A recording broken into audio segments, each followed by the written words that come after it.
আসসালামু আলাইকুম। চাঁদপুর শাহরাস্তি কোয়েল হ্যাচারি থেকে আপনাদের শুভেচ্ছা ও অভিনন্দন। সম্মানিত তরুণ উদ্যোক্তা ও খামারি ভাই ও বোনেরা, আশা করি আপনারা আল্লাহর অশেষ রহমতে খুবই ভালো আছেন। আজকে আমার এখানে যে খামারিকে দেখতেছেন, উনি একজন বর্তমানে শিক্ষক অবস্থায় রয়েছেন।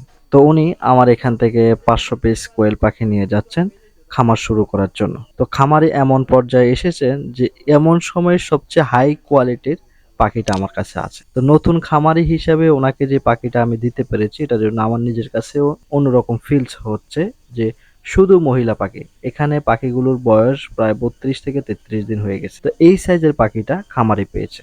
একেবারে মনের মতো পাখি ছিল এই পাখিটা খামারি নতুন হিসাবে। তো খামারিকে সম্পূর্ণভাবে পাখিগুলোকে ধরে দিচ্ছি।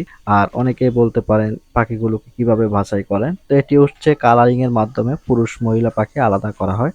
এরপর খামারিদের মাঝে পাখিগুলো দিয়ে দেওয়া হয়। তো খামারি আমার এখানে অলরেডি চলে আসছেন একটা অটো নিয়ে, কুমিল্লা চান্দিনা থানা থেকে। চান্দিনা থানা থেকে অনেকে আমাকে ফোন দিয়ে বলেন যে ভাই, কুমিল্লা চান্দিনা থেকে আপনার এখানে কিভাবে আমি আসব, বা ক্যান্টনমেন্ট থেকে পদুয়ার বাজার বিশ্ব রোড হয়ে আসা যায়। আর যদি আপনি চান্দিনা হয়ে আসতে হয় তাহলে খুব ইজি আমার এখানে রাস্তা আছে। যেমন আপনি চান্দিনা নবাবপুর হয়ে রহিমানগরের উপর দিয়ে আপনি আমার এখানে আসতে পারবেন কচুয়া হয়ে।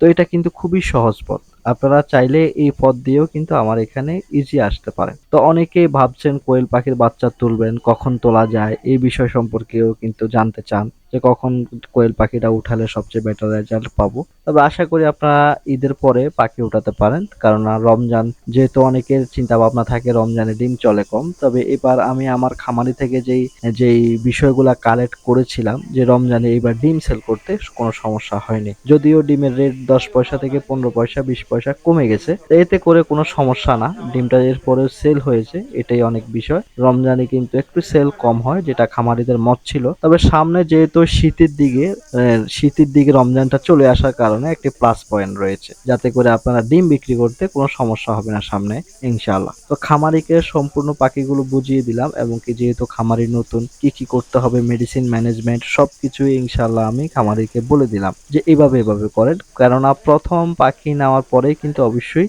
একটি ঠান্ডার ডোজ করাতে হবে। আপনি অ্যামক্সাসিলিন, অ্যান্ড্রোসিন, মাইক্রোনিট, ডক্সিবেট এগুলো দিয়ে করাতে পারেন। আপনার যেটা মন চায় ওইটাই। সাধারণত আমি খামারিদেরকে মাইক্রোনিট, ডক্সিবেট, ফাস্টবেট এগুলো দিয়ে করাতে সাজেশন দেই, কেননা প্রথম পর্যায়ে হাই র্যাঙ্কের অ্যান্টিবায়োটিক দেওয়া যাবে না, তাহলে কিন্তু আপনার পাখি দেখা গেল যে দুর্বল হতে পারে। এবং কি এই জন্য নর্মাল কোয়ালিটির অ্যান্টিবায়োটিক দিয়ে প্রথমে ঠান্ডার ডোজটি করে নিতে হবে।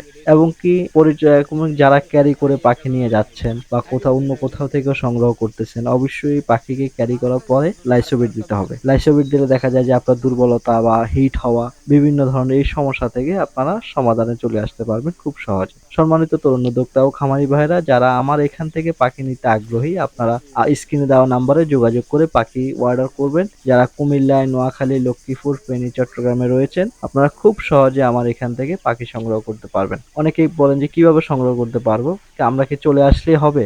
বিষয়টা কিন্তু এমন না। আপনি অবশ্যই এর আগে অর্ডার কনফার্ম করবেন। আর যখন পাখি স্টকে থাকবে, সিরিয়াল থাকবে না, তখন আমি বলবো যে আপনি এখন আসবেন কিনা, কনফার্ম কিনা। ওই বিষয়টা আমি আপনাকে জিজ্ঞাসা করে নেব। যদি কনফার্ম হন তাহলে অর্ডার করা লাগবে না। আর যদি সিরিয়াল থাকে তাহলে কিন্তু আপনি অর্ডার করলে সবচেয়ে ভালো হয়, সুবিধা হবে। তো সম্মানিত তরুণ উদ্যোক্তা ও খামারি ভাইয়েরা, আপনারা বিষয়টি বুঝতে পেরেছেন। তো আজকে এই পর্যন্তই। পরবর্তী ভিডিওটি দেখার আমন্ত্রণ রইল। আসসালামু আলাইকুম।